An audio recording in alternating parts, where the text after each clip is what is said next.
Post office হলো সব থেকে বেশি নিরাপদ জায়গা। এখানে যদি টাকা রাখা হয় তাহলে সব থেকে বেশি সুরক্ষিত থাকে।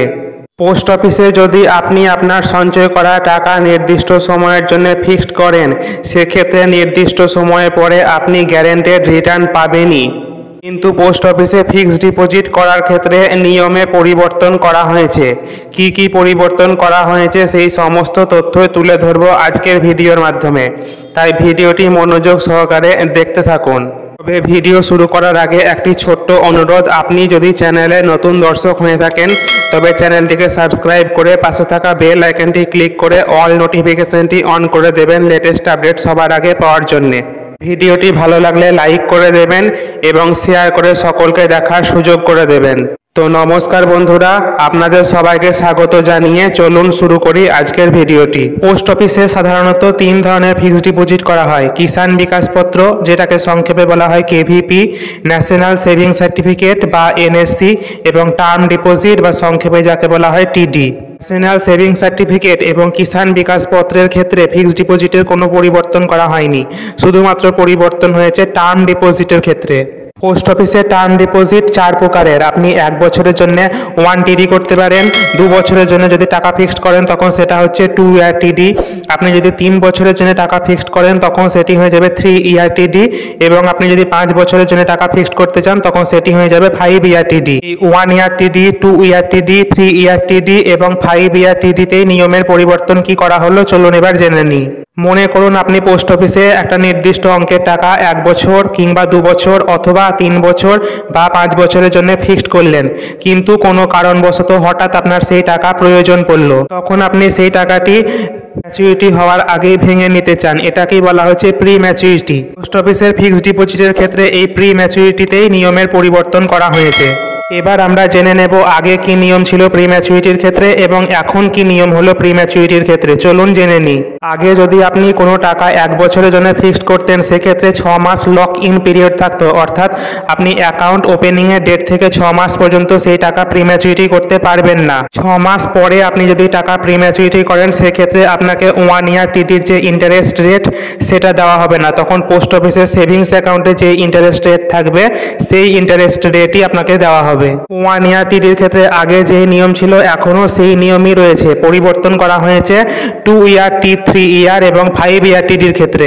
এবার আমরা জানবো 2 ইয়ার টিডি, 3 ইয়ার টিডি এবং 5 ইয়ার টিডিতে আগে কি নিয়ম ছিল প্রি ম্যাচুরিটির ক্ষেত্রে। মনে করুন আপনি আপনার একটা নির্দিষ্ট অঙ্কের টাকা 2 বছরের জন্য অথবা 3 বছরের জন্য অথবা 5 বছরের জন্য ফিক্সড করলেন। সেক্ষেত্রে প্রতি ক্ষেত্রেই লক ইন পিরিয়ড ছিল 6 মাস, অর্থাৎ অ্যাকাউন্ট ওপেনিং এর ডেট থেকে 6 মাসের মধ্যে আপনি সেই টাকা প্রি ম্যাচুরিটি করতে পারবেন না। 6 মাস পরে এবং 1 বছরের আগে আপনি যদি 2 বছরের টিডি, 3 বছরের টিডি অথবা 5 বছরের টিডি প্রি ম্যাচুরিটি করেন, সেক্ষেত্রে আপনাকে সেভিংস অ্যাকাউন্টের ইন্টারেস্ট রেট দেওয়া হতো, এবং আপনি যদি 1 বছর পরে প্রি ম্যাচুরিটি করতেন সেক্ষেত্রে আপনার টিডিতে যে ইন্টারেস্ট রেট থাকতো তার থেকে 2% কম করে আপনাকে ইন্টারেস্ট রেট প্রদান করা হতো। চলুন একটা উদাহরণ দিয়ে বিষয়টি আপনাদেরকে বুঝিয়ে দিই।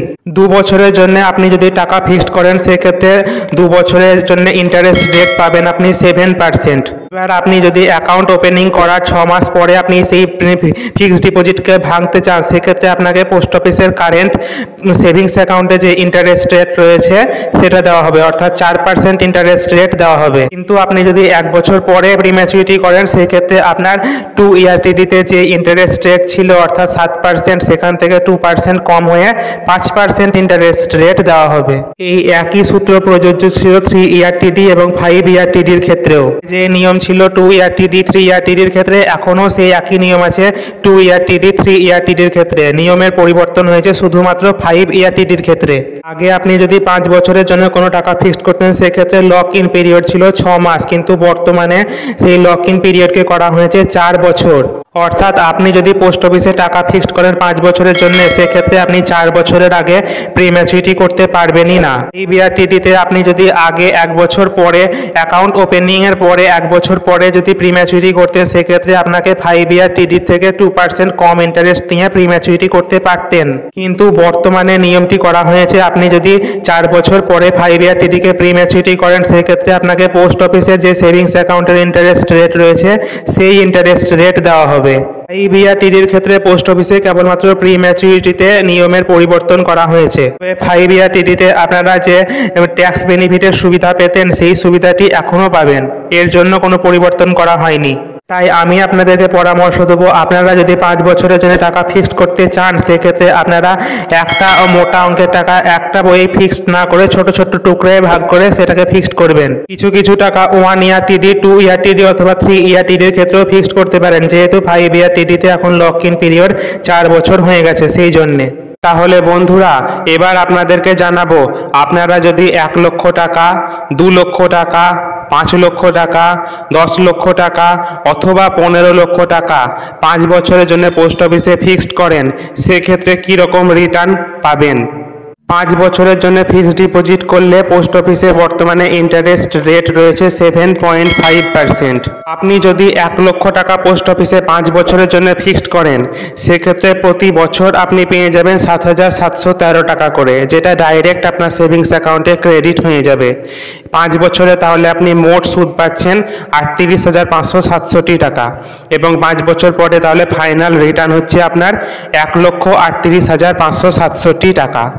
আপনি যদি 2 লক্ষ টাকা পোস্ট অফিসে ফিক্সড করেন 5 বছরের জন্যে সেক্ষেত্রে প্রত্যেক বছর আপনি সুদ পাবেন 15,427 টাকা করে। 5 বছরে মোট সুদ পাবেন 77,135 টাকা এবং 5 বছর পরে তাহলে আপনার ফাইনাল রিটার্ন হবে 2,77,135 টাকা। 5 লক্ষ টাকা যদি 5 বছরের জন্য পোস্ট অফিসে ফিক্সড করা হয় সেক্ষেত্রে প্রতি বছর সুদ পাবেন 38,567 টাকা করে।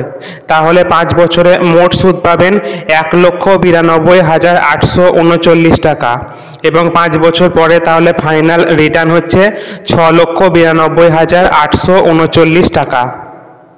10 লক্ষ টাকা যদি পোস্ট অফিসে ফিক্সড করা হয় 5 বছরের জন্য সেক্ষেত্রে প্রত্যেক বছর সেভিংস অ্যাকাউন্টে ক্রেডিট হবে 77,135 টাকা করে।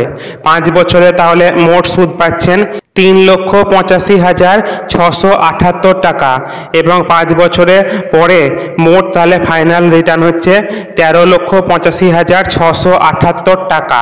আপনি যদি 15 লক্ষ টাকা পোস্ট অফিসে 5 বছরের জন্য ফিক্সড করেন সেক্ষেত্রে প্রতি বছর আপনি সুদ পাবেন 1,15,703 টাকা করে। তাহলে 5 বছরে মোট সুদ পাবেন 5,78,517 টাকা এবং 5 বছর পরে তাহলে ফাইনাল রিটার্ন হবে 20,78,517 টাকা। তাহলে বন্ধুরা আজকের ভিডিওর মাধ্যমে পোস্ট অফিসে ফিক্সড ডিপোজিটে যে নিয়মে পরিবর্তন হয়েছে সেটা এবং কত টাকা ফিক্সড করলে কত টাকা রিটার্ন পাওয়া যাবে সেটা জানানো হলো। ভিডিওটি যদি সামান্য ভালো লাগে তাহলে ভিডিওটিতে লাইক করে দেবেন এবং শেয়ার করে সকলকে দেখার সুযোগ করে দেবেন। দেখা হচ্ছে পরের ভিডিওতে, ততক্ষণ ভালো থাকবেন, সুস্থ থাকবেন, ধন্যবাদ।